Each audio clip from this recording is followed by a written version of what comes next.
Fiche orale numéro 7, dynamique du véhicule, vitesse, centre de gravité, force centrifuge, adaptation de la conduite. Spécifique permis CE, conduite d'un tracteur routier en solo. La vitesse. Un véhicule en mouvement prend de la vitesse, donc de l'élan. Cet élan s'appelle l'énergie cinétique. L'importance de cette énergie dépend de la masse et du carré de la vitesse. Lors d'un choc, elle se disperse violemment, en faisant beaucoup de dégâts. Elle est très importante pour les véhicules lourds.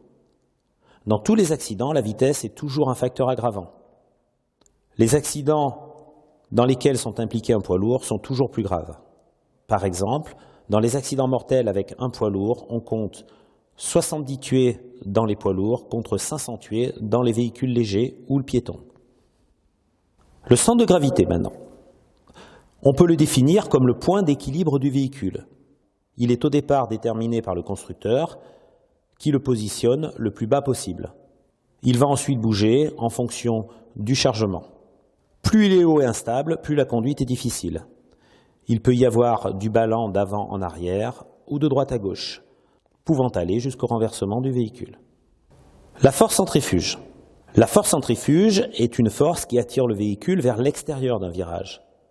Elle dépend de la masse, du carré de la vitesse, mais également du rayon du virage. Plus le rayon est petit, plus la force est grande.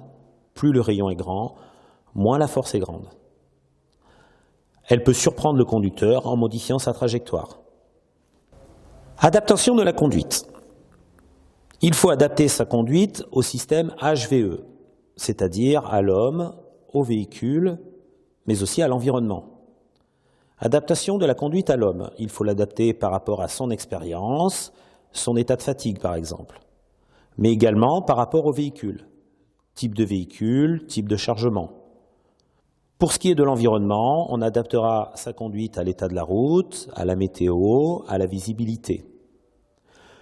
Les véhicules lourds ont une limitation spécifique en fonction du type de route et disposent d'un limiteur de vitesse non modifiable. Spécifique permis CE. Conduite en solo. Le véhicule en solo n'est pas conçu pour conduire comme tel. Manque de confort, freinage réduit, réaction moins bonne du véhicule. On se trouve avec un freinage amplifié, mauvaise accélération et mauvaise trajectoire. C'est pour cela que lorsque l'on conduit en solo, on doit respecter les mêmes limitations de vitesse que si l'on avait la remorque, qui sont 90, 80 et 60. Et l'on doit bien sûr adapter une conduite très souple.